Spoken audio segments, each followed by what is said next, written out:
My name is Daniel, and this happened in 2019. When I was 22 and living alone for the first time, I had just moved into a small rental house. It was in a quiet neighborhood. It wasn't a bad area, but it had that weird, empty feeling at night, like the whole street was holding its breath. The house itself was old, built in the 60s, wood floors that creaked even when nobody was walking, thin walls, a long narrow hallway that connected to each bedroom. And at the very ending of the hallway, mounted on the wall, was a tall, old-fashioned mirror. The landlord said it was original to the house and could not be removed without damaging the wall. I did not like that mirror for a moment I saw it. It was one of those antique mirrors with a slightly warped reflection, the kind that makes you look a little stretched, a little off. But I figured I'd get used to it. I never really did, though. About a week after moving in, I was lying in bed around midnight scrolling on my phone. The house was quiet except for the occasional pop of wood settling. Then I heard it, a slow creak from the hallway. Not like the house shifting, more like a footstep. I froze and listened. It was another creak, and then I swear another, slow and heavy, like someone was walking barefoot down the hallway. I sat up. My heart was pounding, and I grabbed a small metal flashlight I kept on the nightstand.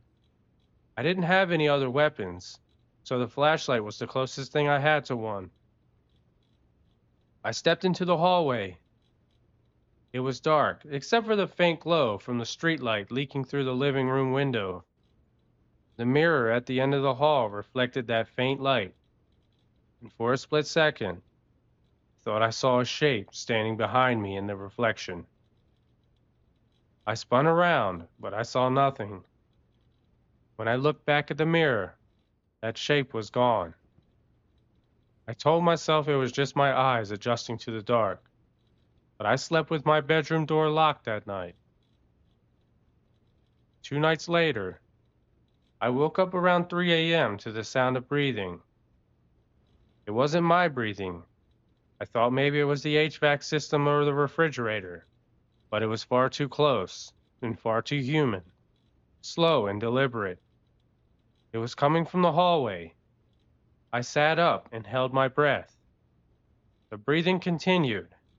It was like a slow and steady inhale, a very shaky exhale, like someone was trying not to be heard. So I grabbed that same flashlight from the night before, and I walked to the doorway. And this is when the breathing stopped. So I flicked on the light and shined it down the hallway, but I did not see a word or a thing. But when the beam hit the mirror, I swear on everything I love, I saw a man's face in the reflection. It was not my face or a trick of the light. It was honestly a man standing just out of view behind me. I ripped around, but the hallway was empty. When I looked back at the mirror, I swear his face was gone. I could not sleep for the rest of that night. Over the next week, things escalated. Objects moved. Doors I knew I closed were open in the morning. I'd even hear footsteps at random hours. And sometimes I swear I'd hear whispering, faint, like someone talking through a wall. But the worst part was the mirror. It started showing things that weren't there. Once I walked by and saw myself standing in the hallway, but my reflection wasn't moving the same way I was. It was delayed by a second or two, like a bad video feed. Another time, I saw a dark figure standing behind me, but when I turned around, the hallway was empty. I tried covering the mirror with a blanket, but every morning the blanket would be on the floor. I even tried taking the mirror off the wall, but I couldn't get it to budge.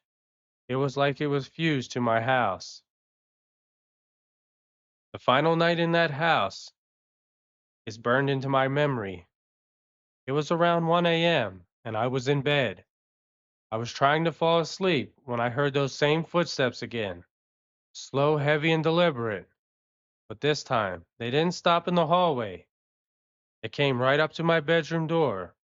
Then, I swear the doorknob turned, not violently nor aggressively, just a slow twisting, like someone trying to see if it was locked. I held my breath and stared at the door, and the knob turned again, harder this time. The footsteps moved away, back down the hallway, and I waited a full minute before I got up and opened the door. The hallway was dark, but the mirror, this time the mirror was glowing faintly, like there was a light behind it. I stepped closer, and that's when I saw him. A tall man, his pale skin stretched right over his face, eyes sunken in black, standing directly behind me in the reflection. And when I turned around, he wasn't there. I looked back at the mirror. He was closer, right behind me. I stumbled backwards, tripping over my own feet, and I scrambled into my bedroom. I slammed the door and locked it as fast as I could, and for the next hour I heard footsteps pacing the hallway. They were slow and heavy, back and forth. Then around 4 a.m., everything went silent. I moved out the next morning. I didn't pack everything. I just grabbed what was important and enough to fit in my vehicle and left. A few weeks later, I drove by the house out of curiosity, and I swear that mirror was gone, not removed or taken down, gone like it was never there. The wall where it had been bare, no discoloration or marks, no holes left, like it had never existed. I asked my landlord about it, and he told me something that still chills me. He said there was never a mirror in that hallway. And to this day, I don't know what I was seeing, but I know one thing. Whatever was in that house, whatever was walking those halls, and whatever was breathing outside my door, it wasn't human, and it wasn't a mirror. It was something pretending to be one. And whoever it is, I hope we may never see each other again.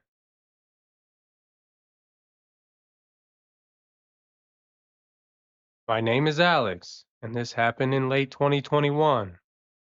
When I was 19 and living with my mom, she worked nights at a hospital, so I was used to being home alone pretty often. I didn't mind it. I'd grown up with her working this schedule pretty often, but this night changed the way I feel about being alone forever.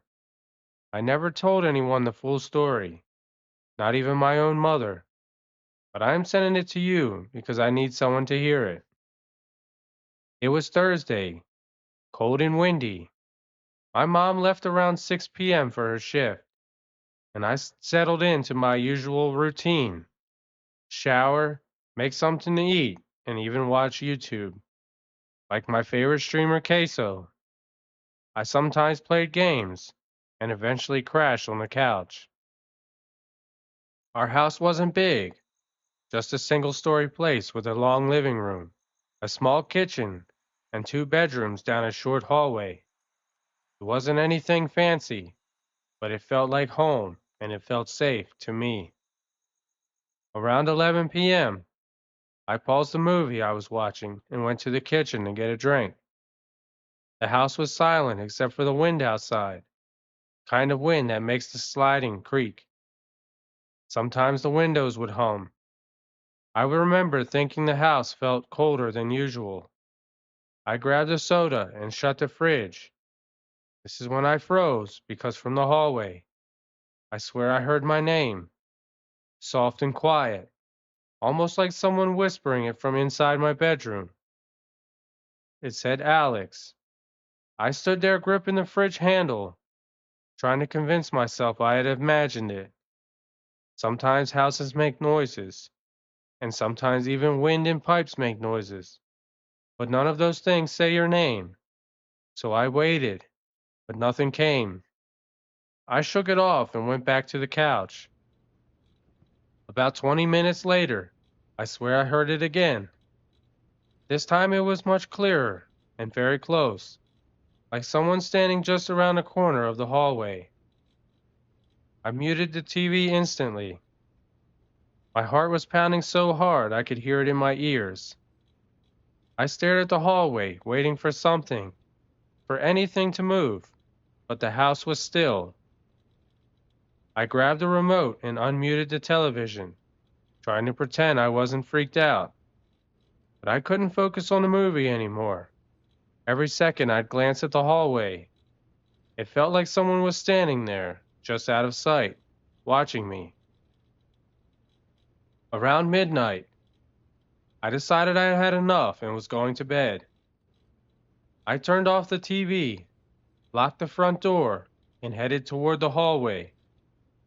But as soon as I stepped into it, I heard my name again. But this time, it wasn't a whisper. It was right behind me. I spun around very fast and almost fell, but no one was there. But I heard footsteps. They were slow and heavy. They were coming from my mom's room. I backed up until I hit the wall. This is when the footsteps stopped. The house went very dead silent. I don't know how long I stood there staring at her closed bedroom door. It felt like forever. Finally, with the courage I had left, I forced myself to move. I went into my room. I shut my door and locked it, and I sat on my bed trying to calm down. I told myself it had been the house settling, or maybe the wind. I was hoping it was just my imagination, but deep down, I knew it wasn't. I must have dozed off at some point because the next thing I remember is waking up to the sound that made my blood run cold. Someone was breathing outside my bedroom door. It was slow and deep, wet-sounding breaths, like someone with a chest cold. I sat up, barely breathing. Then I heard it. Right outside the door, right at the bottom of it. It said, "Open up the door," and it said my name. This is when I felt every hair on my body stand up. I know this voice wasn't my mom's anymore. It wasn't anyone I knew. It sounded like someone trying to imitate a human voice, but not quite getting it right. I didn't move. I couldn't make a sound. But the doorknob started to turn. It was slow and gentle, like it was testing the lock. I grabbed my phone and called my mom immediately. But of course she didn't answer because she was working.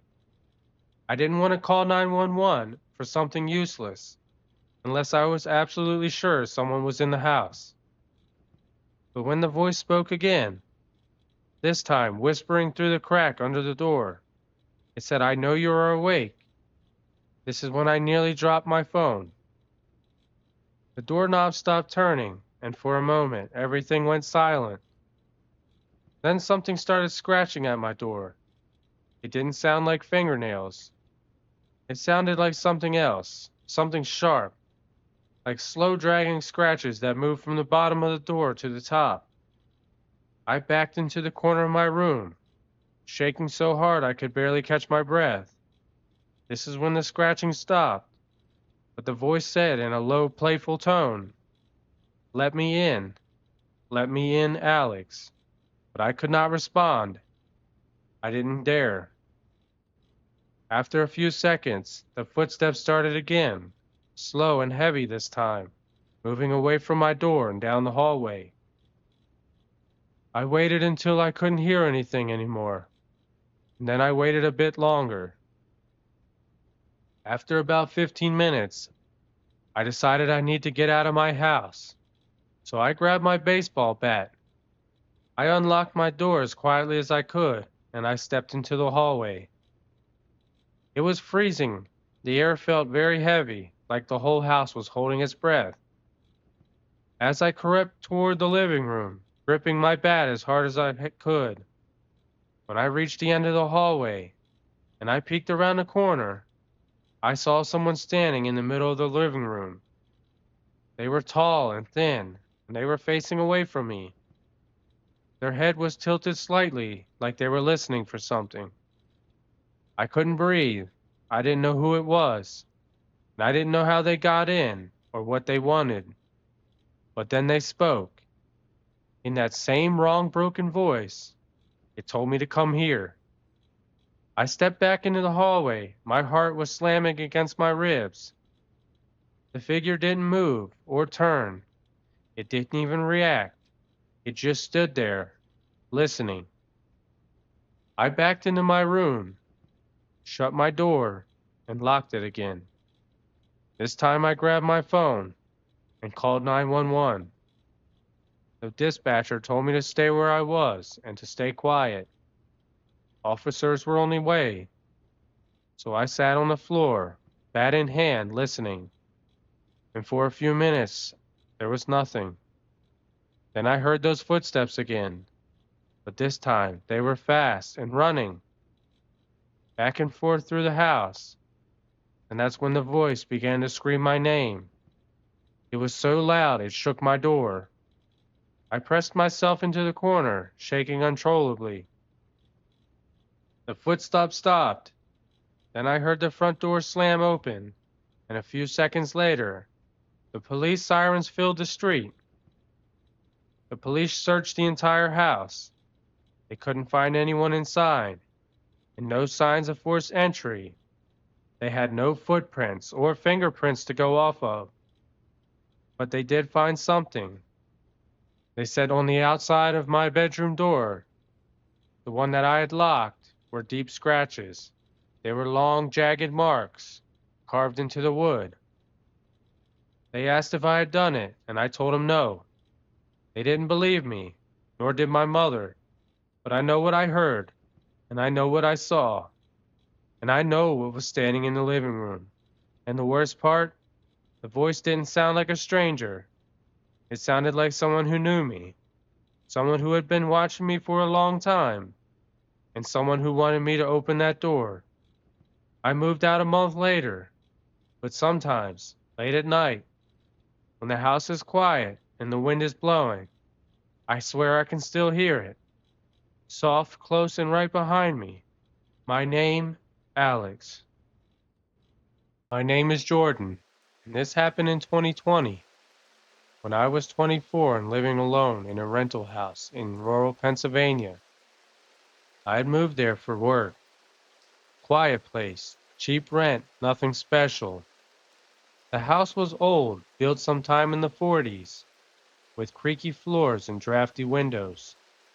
But the weirdest part was the basement. The basement door was in the kitchen, and it was one of those old wooden doors with a brass knob and a tiny keyhole. The landlord told me the basement was unfinished and not really usable, so I never really went down there. I didn't need to. I kept the door shut and ignored it. But I swear the door, it didn't ignore me. About a week after moving in, I came home from work around 6 p.m. I dropped my keys on the counter, kicked off my shoes, and went to heat up leftovers. That's when I noticed it. The basement door was open. It wasn't wide, just cracked, maybe 3 inches. I froze. I knew I had shut it. I even remembered shutting it, because I always shut it. The basement always smelled like damp concrete and old wood. Made me nauseous. I walked over there and pushed it closed, and the latch clicked normally. Nothing seemed wrong or out of place. I told myself maybe the draft from the back door had pulled it open, or maybe I hadn't closed it all the way. But something about it bothered me. That night, I slept with my bedroom door locked. 2 days later, I woke up around 3 a.m. to get a glass of water. The house was silent, pitch black except for the faint glow from the streetlight outside. I walked into the kitchen, turned on the light, and the basement door was open again, but this time much wider, maybe a foot. I stood there staring at it. My heart was pounding this time. The air coming from the basement felt colder than the rest of the house. It was heavy and damp. I stepped forward and pushed the door shut again. It closed easily, no resistance or weird sound.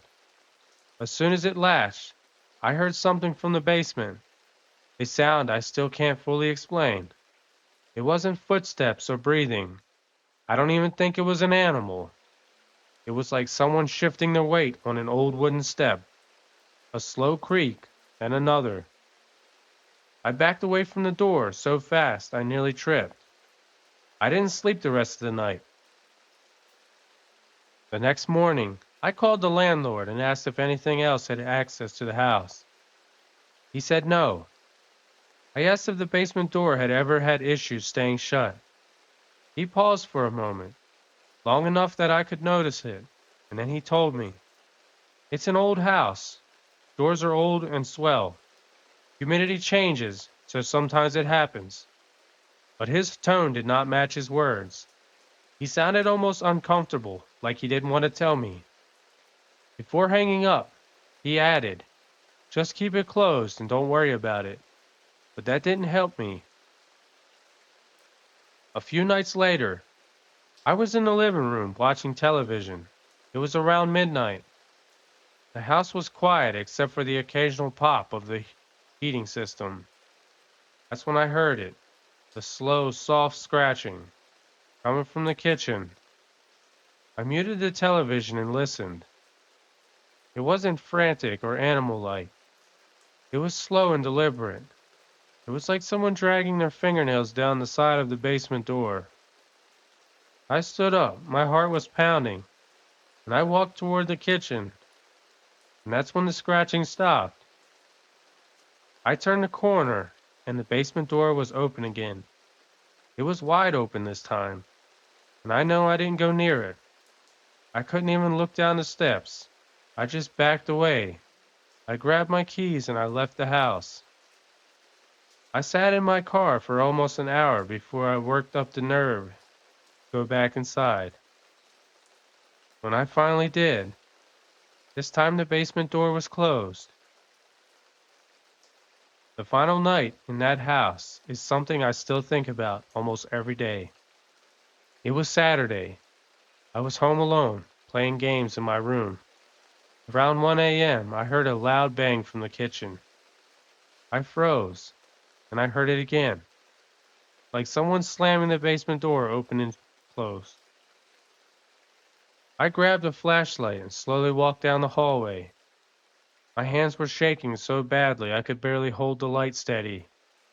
When I reached the kitchen, the basement door was closed, but the doorknob was turning. It was slow and gentle, back and forth, like someone was on the other side, testing it and playing with me. I whispered, "Who's there?" But the doorknob stopped. Then from the other side of the door, I heard it. It was a voice, low and harsh and barely audible. It said, "Let me out." I stumbled backwards, nearly falling. The voice came again, but it was louder this time. It told me to let it out. I ran to my front door, but when I grabbed the handle, something slammed into the basement door behind me. It was hard, and the whole house shook.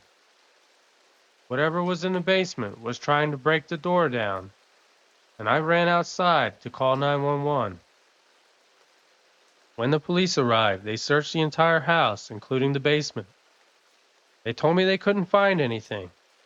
There was no signs of forced entry or footprints. There were no intruders or any animals, but they did find something else. They said on the inside of the basement door, the side facing the basement, were deep gouges in the wood. They were long and jagged scratches, like someone had dragged something sharp across it over and over again. Perhaps a knife. One of the officers asked if I had done it, and I told him that he was crazy. I said, "Why would I do that to my own place?" But he didn't believe me. But the landlord told me he did. When he showed up the next morning, and he looked at the scratches, he sighed and said quietly, "I thought these things had stopped, but I guess not." I asked him what he meant, but he wouldn't answer me. I just told him I should find another place to live, and he agreed with me. A few months later, I drove past that house out of curiosity. The basement was gone, not replaced or repaired. It was gone, and the doorway had been sealed with new drywall and painted over like it had never existed. I called the landlord and asked him why, but he hung up on me. To this day, I don't know what was in the basement. I don't know why the door kept opening, and I don't know what was scratching or whispering against it. But I know this, whatever was down there, I didn't want to stay there, and sometimes late at night, when my house is quiet and the air feels heavy, I swear I can still hear the scratches, and like it's looking for another door. Whatever it was, I hope I never see it again.